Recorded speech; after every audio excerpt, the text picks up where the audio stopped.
It was early morning in rural Texas, and the sun was just beginning to peek over the horizon, casting a golden glow across the rolling fields.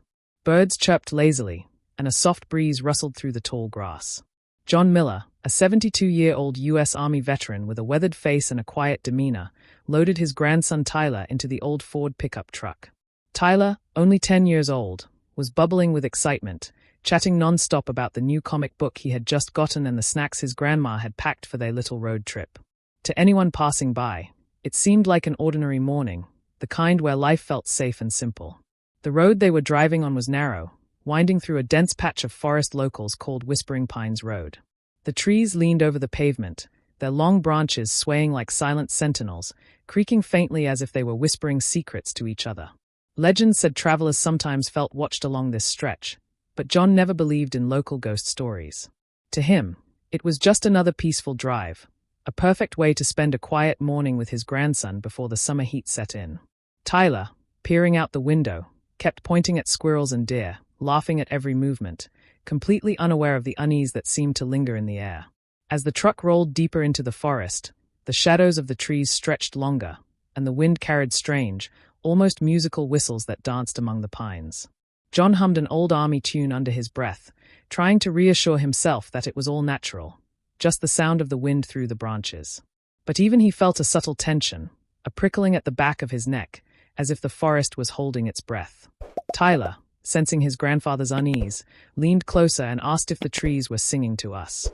John chuckled, ruffling his hair and saying, "Just the wind, kiddo. Nothing to worry about." Yet, despite his words, he couldn't shake a fleeting thought that something about this road had changed over the years. Halfway down the winding path, the pickup hit a stretch of fog that seemed unusual for a summer morning. It clung low to the ground, curling around the tires like a living thing. The visibility dropped, and the world outside the truck became a blur of gray and shadow. Tyler's chatter slowed, replaced by quiet, wide-eyed glances at the misty woods. John slowed the truck too, squinting at the road ahead. Every instinct he had, honed from decades in the military, whispered that something was off. The forest, which should have been familiar and comforting, now seemed dense and alien, every creaking branch and snapping twig amplified by the eerie silence of the fog. By the time they reached a sharp bend in the road, the sense of foreboding had grown almost unbearable. The trees on either side formed an arch, casting deep shadows that twisted unnaturally in the corner of the eye. Even Tyler, usually fearless and full of energy, pressed his face against the window, staring intently into the darkness. John's hands tightened on the steering wheel, heart beating faster than he wanted to admit. He tried to tell himself it was just his imagination, a trick of the morning light and the fog. But as the truck rounded the bend, both grandfather and grandson felt an unspoken tension settle in, a feeling that this road was hiding something, and that their peaceful morning drive might not stay peaceful for long. It was around 10:45 a.m. when Mary Miller, John's wife, felt a pang of unease. She had been tidying the kitchen when her phone buzzed. On the screen flashed John's name. She smiled, expecting a cheerful voice filled with updates about the drive, maybe a quick joke from Tyler. But when she answered, there was an odd stillness on the other end. John's voice was calm, almost too calm, but there was a distant edge to it she couldn't place. "Everything's fine, Mary," he said softly. "We're just taking the long way back." Then the line went dead. At first, she assumed it was a dropped signal. The road was notorious for patchy reception, but a seed of worry had been planted. Minutes stretched into hours, and the worry turned into panic. Tyler's school called to ask why he hadn't arrived, and Mary's hands shook as she explained he had left with John that morning. She immediately tried calling back, but every attempt went straight to voicemail. Panic turned into desperation as she realized something wasn't right. The familiar sound of John's laughter, the safety of their routine drives, the comforting knowledge that he was a careful driver and a vigilant grandfather, all of it felt suspended in an instant. Something had interrupted the ordinary, and it was unnervingly precise. Neighbors were quickly drawn into the growing concern. Mary called her brother, who had been working just a few miles down the road, and within the hour, a small group of volunteers had begun combing the nearby fields and forest edges. They shouted John and Tyler's names, scanning every tree line, every bend in the road. But it was as if the forest itself had swallowed them. There were no footprints leading away from the truck, no tire tracks off the pavement, no signs of a struggle. The abandoned Ford sat idly at the roadside, the engine off, the doors locked, and the eerie feeling of absence hanging in the air. Sheriff's deputies arrived shortly after, their presence adding a grim seriousness to the search. They documented the scene meticulously: John's wallet, his phone, Tyler's small backpack, all left behind. Every personal item was in place as though they had vanished mid-step. Investigators noted the silence around the truck. Not a bird was singing, not a squirrel scuttled through the underbrush, only the faint rustle of the pines in the morning wind. To anyone who had grown up in the area, this road was familiar, safe. But now, it had taken on a strange, threatening quality, almost as if it were hiding something from prying eyes. As the sun climbed higher, shadows shifted strangely across the forest floor, and Mary's anxiety deepened. She remembered John always telling Tyler to respect the road, the woods, the quiet. "Nature demands attention," he would say. And now, she wondered if those words carried a meaning beyond what she had understood, if the road, which had seemed so mundane and ordinary, had lured them into its hidden depths. Even the deputies exchanged uneasy glances, sensing that this wasn't just a simple missing persons case. Something about the stillness, the way the truck was left behind, and the silence of the forest didn't add up, and everyone involved felt it, the unmistakable weight of a mystery that was only beginning to reveal itself. As the news of John and Tyler's disappearance spread through the small Texas town, the normally quiet streets erupted with concern and fear. Neighbors grabbed flashlights, ropes, and any equipment they could carry, rushing to the edge of Whispering Pines Road to join the search. Sheriff's deputies coordinated teams, dividing the dense forest into sections, shouting the names John, Tyler, over and over, their voices bouncing eerily against the trunks of the towering pines. But the forest seemed to swallow their cries, returning only silence and the occasional snap of a twig. The community, bound together by familiarity and trust, felt the chilling weight of the unknown pressing down on them. Helicopters hovered overhead, their searchlights cutting through the patches of lingering fog, scanning the dense canopy for any signs of movement. Search dogs were brought in, noses close to the ground, tails wagging nervously, ears twitching at every sound. Yet every trail led to a dead end. The dogs would bark at shadows that weren't there, paw at leaf-covered patches, and then return with nothing to show for their effort. It was as if the forest had erased any trace of human presence, leaving only the sound of the wind whispering through the pines. Volunteers felt a creeping sense of dread, an inexplicable fear that made them glance over their shoulders as though they were being watched. As hours turned into a full day, the search teams began to notice strange inconsistencies. Footprints that should have led away from the abandoned truck seemed to vanish abruptly into soft dirt or under dense undergrowth. Broken branches were found, but they appeared old, as if deliberately placed to mislead anyone trying to follow a path.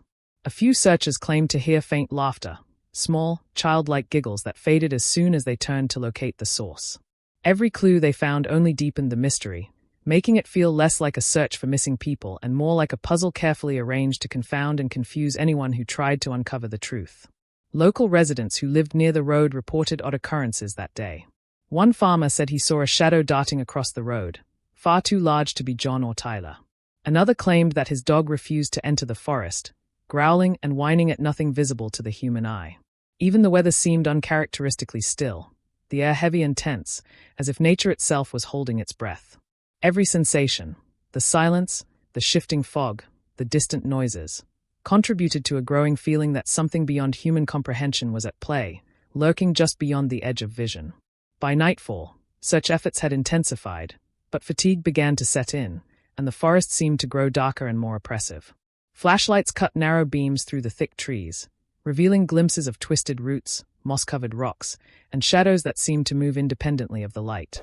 Deputies huddled together, exchanging uneasy glances, whispering that the forest felt wrong. Not dangerous in a normal way, but intentionally deceptive, almost alive. As the search continued, one thing became painfully clear. Every step deeper into Whispering Pines Road was a step further into a mystery that refused to yield any answers, leaving everyone involved on edge and questioning what, or who, might have taken John and Tyler. 2 days into the search, the investigators stumbled across something that made everyone stop in their tracks. Near the edge of the forest, not far from where the abandoned truck had been found, a series of hand-carved symbols were etched into the bark of a massive oak tree. They were small, deliberate, and precise, some resembling military codes, others like strange runes from an ancient language. Sheriff deputies tried to decipher them, but none of the local experts had ever seen anything like it. The symbols seemed almost like a warning, a message left behind by someone, or something, that wanted the searchers to know they were being watched. A few feet away, search dogs began to act strangely. They growled and barked at seemingly empty spaces, refusing to enter certain patches of dense underbrush. That's when one of the volunteers noticed a small pair of children's shoes, partially buried under leaves and pine needles. They were worn, muddy, and oddly out of place, far too small to belong to John, but the right size for Tyler. The discovery sent a shiver through the team. Whoever, or whatever, had left these behind did so deliberately, as if teasing the searchers, making them question whether the trail was real or simply a trap designed to lead them in circles. Inside the abandoned truck, forensic experts found even stranger evidence. The dashboard had faint smudges, almost like fingerprints, but none matched John or Tyler. A half-empty bottle of water sat on the passenger seat, untouched snacks scattered across the floor, yet there was no sign of haste, struggle, or panic. Everything was left meticulously in place. It was as if whoever, or whatever, had taken John and Tyler wanted the scene to appear ordinary, normal, even safe. The contrast between the eerie symbols outside and the ordinary interior of the truck felt intentionally sinister, creating a sense that the entire situation was being controlled by an unseen force. The local community grew increasingly uneasy as rumors began to circulate. Some whispered about the forest spirits. Others claimed John's military past might have attracted dangerous attention. A few veterans in the town examined the symbols, shaking their heads. They said they looked familiar but couldn't place them exactly, as if they were part of some long-forgotten code or ritual. Search teams reported hearing strange noises in the night, whispers, the snapping of twigs under unseen feet, and the occasional rustle of leaves that seemed to follow them no matter which way they walked. Every clue found only added layers to the mystery, deepening the fear that John and Tyler had disappeared into something far beyond ordinary comprehension. By the third day, investigators realized that the forest itself seemed almost complicit in the disappearance. Trails would vanish into dense undergrowth, markers mysteriously shifted overnight, and the eerie hand-carved symbols seemed to appear closer to the road with each morning. Some team members began reporting dreams of shadows and figures watching them, even when they were wide awake. Every finding, every strange occurrence, painted a picture that was impossible to explain, the kind of puzzle that made people question not just what had happened, but whether they were dealing with human perpetrators or something entirely unknown. By the fifth day of the search, the case had captured national attention. News outlets across Texas and beyond were broadcasting updates about the disappearance of John Miller, a respected U.S. Army veteran, and his young grandson, Tyler. With local authorities exhausted and the search hitting dead ends, the FBI officially stepped in, bringing a team of specialists trained in missing persons, criminal profiling, and forensic analysis. Their arrival added a sense of seriousness and urgency that the town hadn't felt before. Agents pored over maps, analyzed satellite images, and began coordinating a highly strategic search of the forest and surrounding areas. The FBI immediately focused on John's background, digging into his military history and personal life. John had served multiple tours overseas, gaining skills in navigation, survival, and tactical evasion. Tyler, though just 10 years old, had been taught basic survival techniques by his grandfather. Agents speculated that if anyone could survive in the forest for even a short time, it might be them.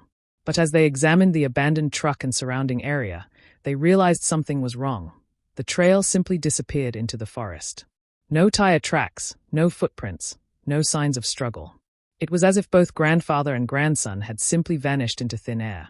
One of the most chilling discoveries came from Tyler's last electronic communications.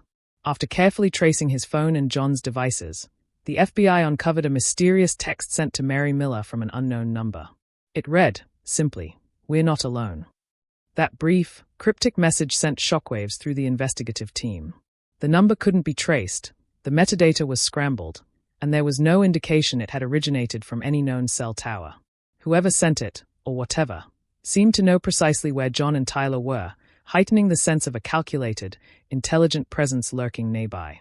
Adding to the tension, a private property owner came forward with disturbing evidence. Their security camera, pointed toward a section of Whispering Pines Road, had captured a fleeting glimpse of a dark figure standing among the trees, silently observing the road.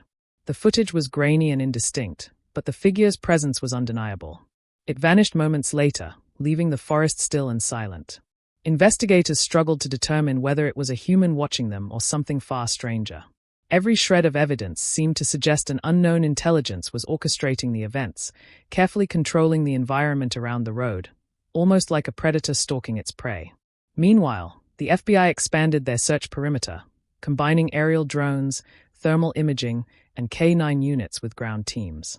They noticed subtle anomalies the local searchers had missed. Disturbed leaves forming patterns on the forest floor, broken twigs that seemed deliberately arranged, and faint impressions of footprints that didn't match any human shoe sizes. Each discovery increased the sense of dread. It was no longer a simple missing persons case. The forest and its mysteries seemed to actively resist investigation, as if warning them to turn back.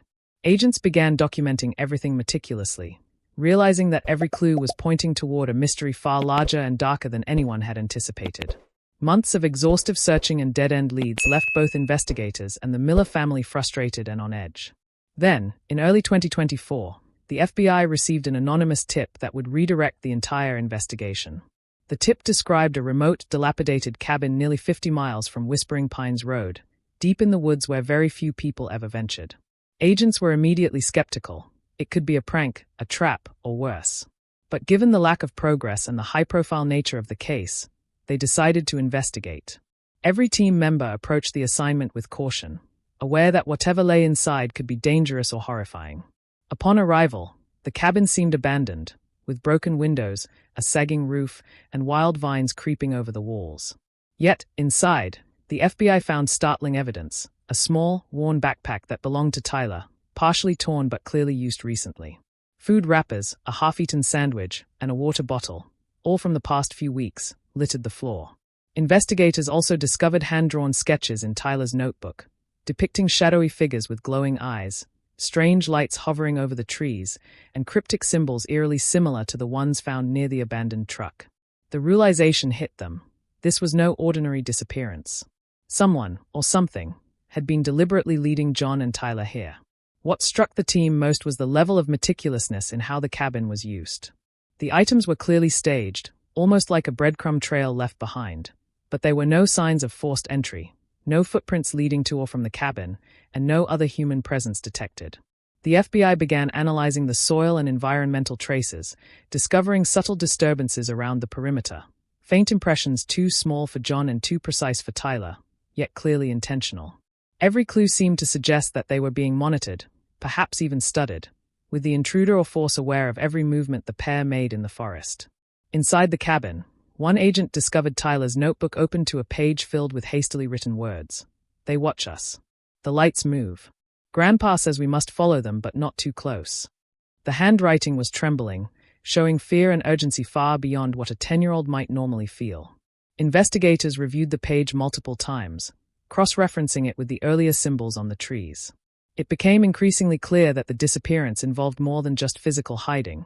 There was a psychological element at work, manipulating both the victims and those trying to find them. The forest, the road, the cabin, all seemed to be part of a carefully orchestrated scenario. By the end of the day, agents realized that the tip that led them to the cabin had changed the scope of the case entirely. The area around the cabin hinted at movement patterns that were almost intelligent, suggesting a presence that could anticipate human behavior. FBI teams set up 24-hour surveillance, installing hidden cameras and motion sensors, but nothing approached the cabin again. Yet, the eerie symbols, Tyler's sketches, and the abandoned items left investigators with one undeniable truth. Whatever had taken John and Tyler, it had been watching, waiting, and was still very much aware of the world outside those woods. The breakthrough was monumental, but instead of providing closure, it raised even deeper, darker questions about what had really happened. Even after the FBI's shocking discoveries at the remote cabin, John and Tyler remained missing, leaving the town of Waco and surrounding communities gripped with fear and uncertainty. Whispering Pines Road had become more than just a quiet country route. It was now a place people avoided, especially at night. Locals reported hearing footsteps in the underbrush where none should have been, and some claimed to see fleeting shadows between the trees. Even seasoned hunters and hikers, who had walked these woods for decades, admitted to feeling an unexplainable chill, as if unseen eyes were tracking every movement. The Miller family, meanwhile, struggled to cope with the growing frustration and fear. Mary, John's wife, spent hours staring at the empty forest from her porch, hoping for any sign of her loved ones. Tyler's friends drew pictures of the forest and wrote notes pleading for him to come back. Some of these drawings eerily mirrored the sketches found in Tyler's notebook at the cabin. Meanwhile, the FBI continued to investigate, but every lead seemed to circle back to the same chilling conclusion. There were patterns and movements in the forest that defied human logic, as though someone, or something, was orchestrating the events from within the shadows. Visitors and passers-by began reporting strange lights over the forest at night, pale blue or green glows that floated above the trees before disappearing. A few brave locals described hearing whispers carried by the wind, sometimes even echoing the names John and Tyler. Search parties that returned months later claimed that paths they had previously cleared were now overgrown in ways that didn't match natural growth, almost as if the forest itself had erased all evidence of prior human passage. Every strange occurrence reinforced the terrifying notion that the disappearance was not a random act but something deeply intentional, almost methodical in nature. The FBI, despite all their resources and advanced technology, admitted privately that the case was unlike anything they had ever encountered. Surveillance cameras and motion sensors picked up occasional movement, but by the time agents reached the location, nothing was there. The forest seemed to respond to their presence, hiding any trace of the missing pair.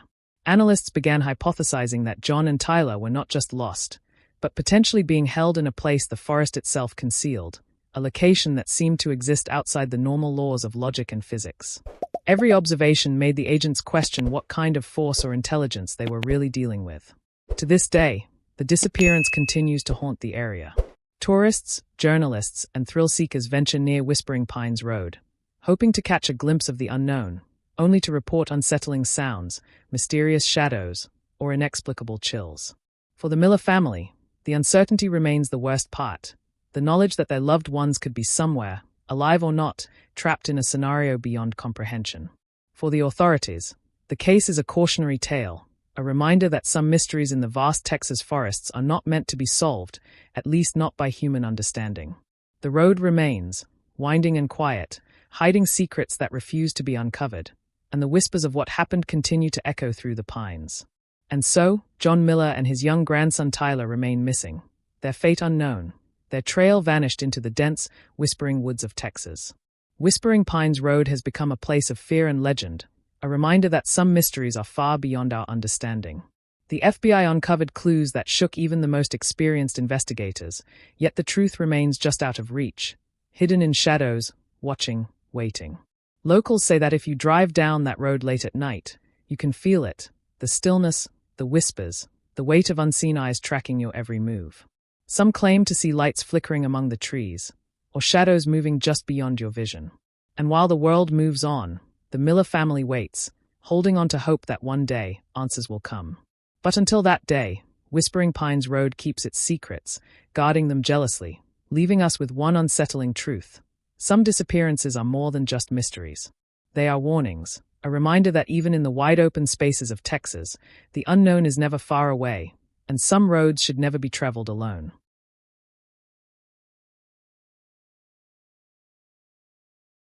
If you liked this video, don't forget to hit that like button, share it with your friends, and drop your thoughts in the comments below. Most importantly, subscribe and hit the bell icon so the next secret finds you first.